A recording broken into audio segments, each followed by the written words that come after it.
En profundidad, con Fernando Pintos. Los comentarios expresados en este programa son ajenos a Noticiero El Vigilante. Amigos, bienvenidos a En Profundidad.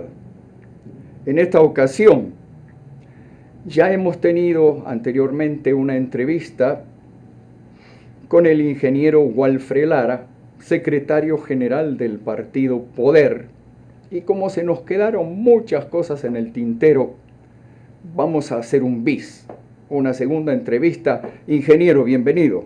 Gracias. Bueno, dejamos algunos temas en el aire en la entrevista anterior sobre lo que es el partido Poder y la personalidad del partido Poder. Cuéntenos un poco cómo funciona un partido en Guatemala, es decir, porque hay toda una serie de problemáticas. Un partido tiene que tener presencia en todos los departamentos, la presencia tiene que ser física, hay que tener locales, hay que tener infraestructura, hay que manejar cierto nivel de personal, ¿verdad? Por supuesto, para hacer un proyecto político, dentro de los requisitos de la ley está la cantidad de afiliados a las que debe tener el partido a nivel proyecto político, y a nivel nacional como mínimo la ley te pide que tengas representación como mínimo en 50 municipios y en 12 departamentos, que ese es el mínimo, para cubrir los requisitos mínimos que la ley establece, la ley electoral y de partidos políticos. Pero un partido importante no se puede quedar en el mínimo. Por supuesto, un partido con las aspiraciones que se tienen debe tener cobertura a nivel nacional. La ventaja como proyecto político es que nosotros tenemos apertura a todos aquellos buenos guatemaltecos que se atrevan, y los invitamos a todos los guatemaltecos que pasen de la protesta a la propuesta, que es ese paso trascendental, que ya dejen solo de estar ahí lo que pasa, lo que sucede, por qué no hacen esto, por qué no aquello, sino que se atrevan y que pasen formalmente de esa protesta a la propuesta. ¿Y cómo podemos hacer la propuesta? De integrarnos en un proyecto político. Es que mucha gente, ¿cómo romper? Hay un sentimiento que es común a mucha gente. Es el sentimiento que se trasluce en una frase: ¿para qué me voy a meter en política si durante años he estado viendo que eso es un circo y es un pantano? Y en ciertas áreas de pantano pasa a cloaca. ¿Para qué me voy a meter yo en eso? Mucha gente importante, mucha gente valiosa piensa así. Entonces, ¿cómo llevarla a una militancia política?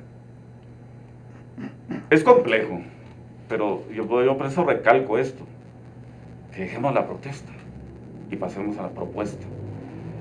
El proyecto político Poder tiene las puertas abiertas a los buenos guatemaltecos, a esos profesionales que han visto que las cosas van para mal históricamente. Lo dije en la entrevista anterior, que a más de 40 años de era democrática, los males siguen siendo los mismos, solo que cada vez peores. ¿Por qué? Porque nosotros hemos permitido... 40 años y 7 meses. Por eso nosotros hemos permitido que pase eso. Entonces esos buenos guatemaltecos, esos buenos profesionales, esos guatemaltecos que aman esta patria, porque es una patria bendita, y se está destruyendo, porque lo estamos permitiendo. Por eso hay que dar ese paso importante. Nosotros como proyecto político los invitamos a todos los guatemaltecos a que nos unamos, a que hagamos un solo bloque, un solo frente, con un solo objetivo, claro y conciso, que lo dije en la entrevista anterior, pero que la voy a recalcar porque los guatemaltecos necesitamos, todo ser humano necesita tener una vida digna. Y eso no está sucediendo en este país con la mayoría de la población. Entonces, se les invita a que nos unamos, a que unamos esfuerzos para tener un país con oportunidades y desarrollo. No tenemos un país tan malo. Es decir, bajemos un poco el mosh con ese cacareo de la miseria, de la pobreza, de las necesidades, de que vivimos en un país depauperado. No vivimos en un país depauperado. ¿Quieren ir a ver un país depauperado? Váyanse a Bangladesh, váyanse a muchos lugares del África, vayan a un montón. Quieren ir a Haití, quieren ir a Cuba, quieren ir a Venezuela. Eso es un país destruido, un país donde hay mucha gente tiene que sobrevivir con $2 o $3 por mes. Cuba o Venezuela, países donde un profesional como usted, un ingeniero industrial, ya hecho y derecho, puede ganar $20 por mes. Y acá cualquier persona sin estudios que empiece a trabajar tiene un salario mínimo que excede un poco los $500. Así que no estamos tan mal, pero tampoco estamos tan bien. Y tenemos que tomar en cuenta algo. No estamos solos en el mundo y somos víctimas u objeto, como lo quiera usted decir, de las influencias que nos vienen de afuera, que nos están rodeando y nos están permeando constantemente. Por ejemplo, somos un país de sentimiento cristiano, felizmente, pero nos viene de afuera toda una podredumbre y toda una asquerosidad y toda una serie de cosas turbias, ¿verdad? Como agarrar a los niños y ir a las escuelas a decirles, miren, ustedes niñitos que tienen 7, 8 años, los niñitos son en realidad mujeres atrapadas en un cuerpo de hombre, las niñitas son al revés, entonces vamos a hacer unos tratamientos hormonales y unos cambios de sexo para que los niñitos sean mujeres y las niñitas sean hombres. Todas esas podredumbres nos están rodeando y están pugnando por meterse acá adentro y por destruir. No nos olvidemos, hace muy pocos años, aquellas falsas feministas, porque todo el feminismo de hoy en día es falso, más falso que una moneda de cartón, haciendo en el centro histórico una procesión de la sagrada vulva, injuriando y blasfemando contra la madre de Jesucristo. No nos olvidemos de esas pequeñeces, no nos olvidemos de que terminó la procesión infame y como colofón se pusieron a hacer toda clase de vandalismos y a destruir propiedad pública y privada en el centro histórico. No nos olvidemos de eso, de cómo nos están presionando constantemente para destruir el espíritu básico, que si tiene una base firme, esa se llama fe y cristianismo. Sin duda alguna, para aclararte, por eso dije al inicio, somos una tierra bendita. Tenemos el privilegio de haber nacido en Guatemala, un país bendecido por Dios, porque tenemos un país y una tierra que produce, que nos da de comer. Y el guatemalteco es trabajador, el trabajador es emprendedor, se las busca, como dicen por ahí, pero sí necesita oportunidades. Sobre todo se necesita que el Estado haga su función, sobre todo de la seguridad, porque hay emprendedores que han muerto en este país porque no pueden pagar una extorsión. Entonces el Estado ha abandonado muchos aspectos fundamentales que el guatemalteco necesita que los fines primordiales del Estado. Exactamente, que cumpla. Pues solo eso, debe solo cumplir. eso. O sea, hacer lo que tiene que hacer de la forma correcta. Entonces, si vivimos en un país bendito y dentro de las ideologías que quieren introducir a este país, gracias a Dios somos un país de fe, cristiano, y tenemos gente, sobre todo los maestros, que a veces se menosprecia el rol del maestro, pero el maestro es fundamental en el proceso de este país. Sí, es como una argamasa, ¿verdad? Y hay maestros que son entregados, todavía hay maestros que tienen que caminar 5 o 6 kilómetros para ir a dar clases. Ir y volver. Que le tienen que llevar refacción a los alumnos porque en casa no hay que comer. Hay muchas cosas, o sea, muchas cosas que se tienen que hacer. Entonces, ese rol del maestro ha sido importante y fundamental para defender también los principios y valores que nos caracteriza como guatemaltecos y hombres de fe. Entonces, gracias a Dios, estamos en un país bendito, pero sí el gobierno que llegue tiene que ser un gobierno eficiente, y hacer las cosas que se tienen que hacer y para eso se necesita carácter, algo que no ha pasado en los últimos gobiernos. Bueno, la eficiencia ha sido rara avis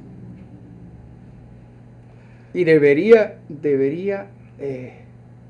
hacerse énfasis en eso, porque tengamos pocos o medianos recursos o los que tengamos, la cuestión es emplearlos de la mejor manera posible. Por supuesto, aprovechar al máximo los recursos para alcanzar el objetivo, y entre eso hay que eliminar muchas cuestiones como tanta burocracia que existe en el país, tanta discrecionalidad para los funcionarios. O sea, como dije al principio, o sea, Guatemala está sobrediagnosticada. Lo que tenemos que hacer es ir a encontrarle soluciones a cada uno de los problemas que existen, con un buen plan de gobierno, pero no nos debemos de perder con las dos guías que dije en la entrevista anterior, la Constitución y la Biblia. Y necesitamos leyes básicas. Hombres de carácter, con empatía, con don de servicio. Por eso nosotros le pedimos a Dios todos los días sabiduría, discernimiento y que nos ponga las personas idóneas en el camino. Porque necesitamos personas con esas cualidades y calidades para hacer gobierno. ¿Hay algún plan ya específico para desde el primer día comenzar una labor de hacer más eficiente el aparato del Estado? Sin duda alguna, desde la primera hora. Sin duda alguna, es que hay que empezar a trabajar desde el inicio. Por ejemplo, tenemos los puertos tan burocratizados, puertos en los cuales el puerto funcionaría con 800 gentes, pero hay 3.000. Sí, el tema burocrático es complejo, por eso hablamos de eficiencia. Claro, y después tenemos cola de barcos que se pasan días perdiendo dinero porque no pueden atracar. Por eso es importante que el gobierno cree y fortalezca para atraer inversión, porque lo que necesitamos en ese país es atraer inversión, porque al atraer inversión se genera riqueza, y al generar riqueza hay beneficio para toda la población. Entonces hay muchas cosas muy puntuales que se tienen que hacer, y por eso desde que el primer día hay que ir a hacer lo que se tiene que hacer desde el primer minuto que uno ya puede tomar las decisiones en este país. Que eso es lo que ha faltado, sobre todo carácter. Sí, llegar ya con una serie de decretos del primer día, pum, pum, pum, pum. Definitivamente.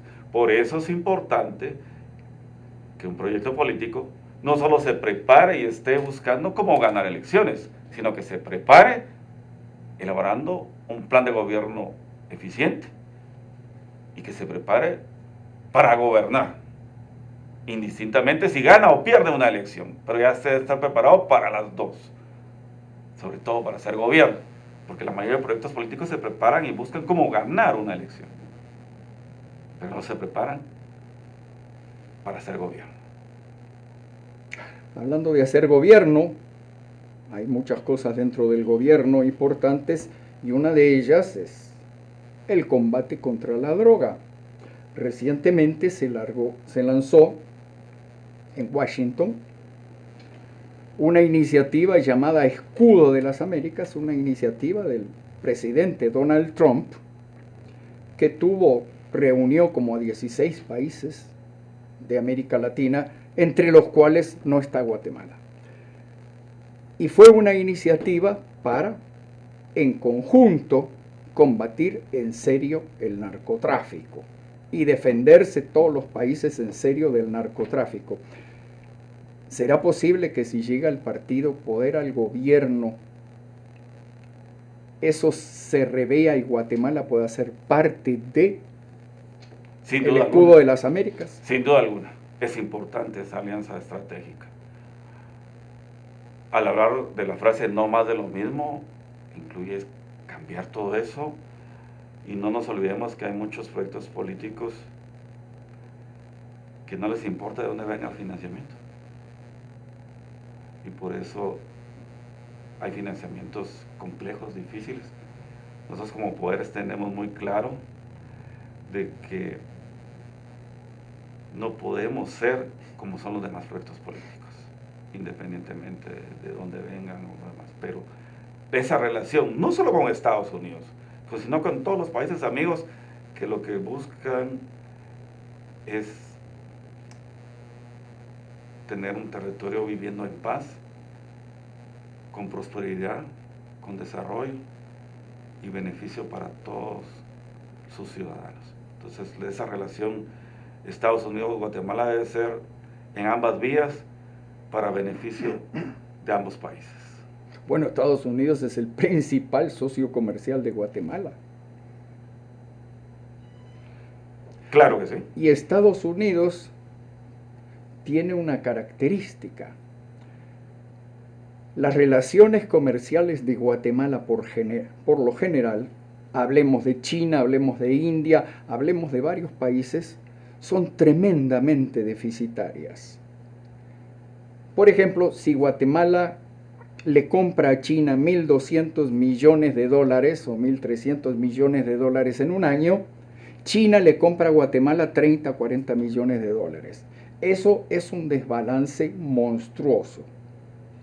Estados Unidos, por el contrario, no nos receta esa clase de desbalances y sí nos pide constantemente, bueno, dennos algo, es decir, provéannos de algo. Por ejemplo, en el primer gobierno de Donald Trump, se hablaba en el sector textil de Guatemala que se había levantado enormemente gracias a la relación con Estados Unidos y a eso le llamaban efecto Trump.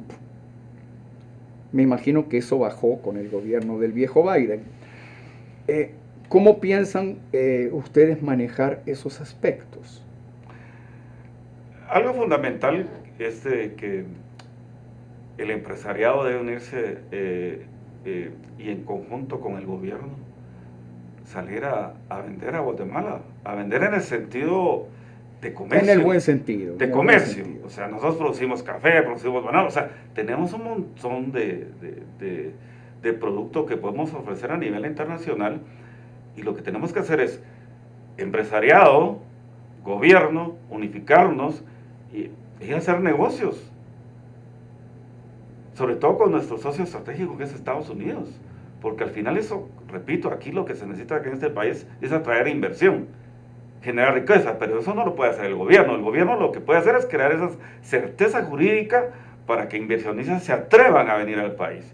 Y los que ya están acá, los empresarios de bien, pues que se unan y en conjunto, gobierno, empresarios, ir a ofrecer lo que produce Guatemala para obtener un gana-gana en ambas vías. Usted, como docente que ha sido por muchos años, a nivel universitario, a nivel bachillerato, diversificado, ¿qué idea tiene de que el partido Poder, una vez en el gobierno, pueda también hacer más eficiente la educación? Ya que para ustedes la eficiencia es muy importante.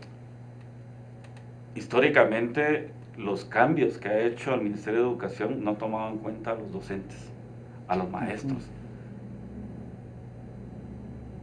Sobre todo es importante, no una confrontación o buscar un beneficio personal. Te diría que la mayoría de maestros lo que buscan es el beneficio de la población.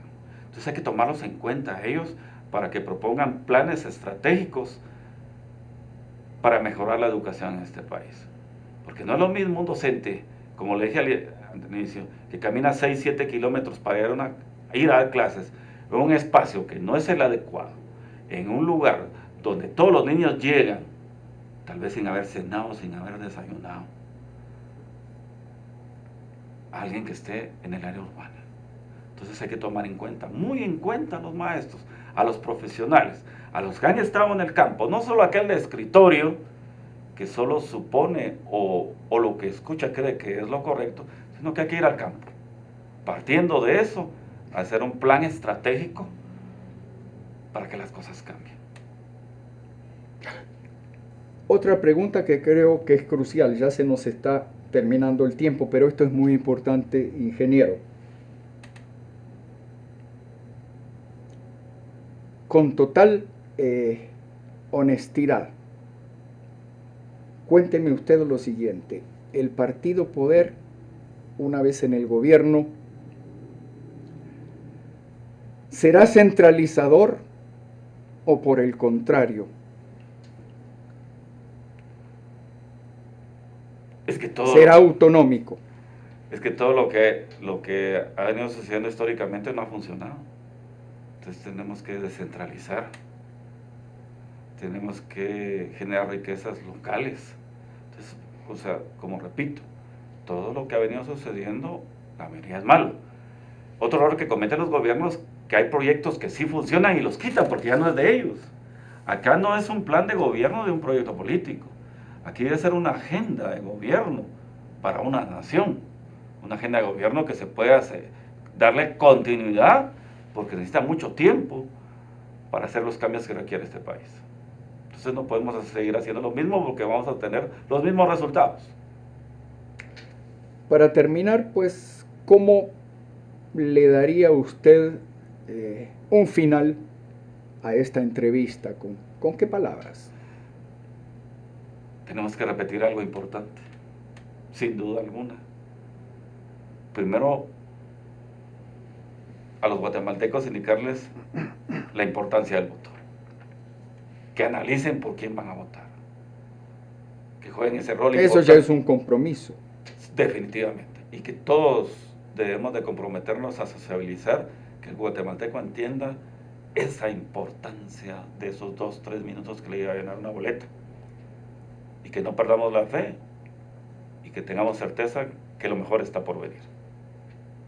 Magnífico, ingeniero. Muchísimas gracias por su presencia en los estudios del Vigilante y en el programa En Profundidad. Le agradecemos mucho y aquí la puerta siempre está abierta para ustedes. Gracias por la invitación y bendiciones a todos. Igualmente, ingeniero. Y a ustedes, amigos, esto es el final de una nueva entrevista. Les agradecemos mucho la atención. Los esperamos en la próxima y, como siempre les decimos, esperamos que ustedes vayan con Dios. En Profundidad, con Fernando Pintos. Los comentarios expresados en este programa son ajenos a Noticiero El Vigilante.